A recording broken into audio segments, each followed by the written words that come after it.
Le Paris-Roubaix 1952 est resté dans toutes les mémoires, car il fut marqué par un duel de titans entre Fausto Coppi et Rik Van Steenbergen. Le Belge est un colosse qui n'en est pas à un travail d'Hercule près. Sa robuste santé lui permet de passer de l'atmosphère enfumée des 6 jours aux rudes combats de la route. Le grand, comme on l'appelle affectueusement, va connaître un après-midi de chien.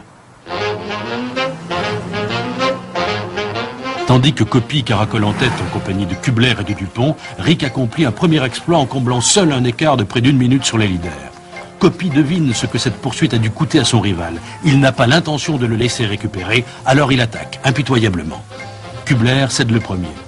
Un peu plus loin, Dupont est victime d'une crevaison. Rik et Fausto se retrouvent en tête-à-tête. Le calvaire du champion belge commence. Pour gagner, Coppi doit arriver seul, car à l'époque, Van Steenbergen est imbattable au sprint.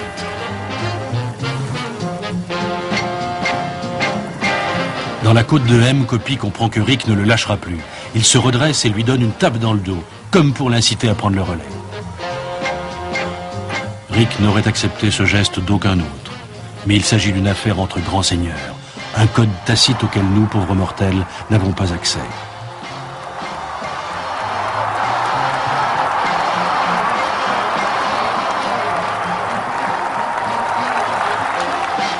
Rik rugit dans la dernière ligne droite et l'emporte avec plusieurs longueurs d'avance. Au Vélodrome, la surprise des suiveurs et des spectateurs est totale devant l'état d'épuisement de Van Steenbergen. Il ne tient plus debout, il s'affale sur la pelouse. Il avouera plus tard, Coppi roulait si vite que je me suis demandé si je n'allais pas laisser tomber.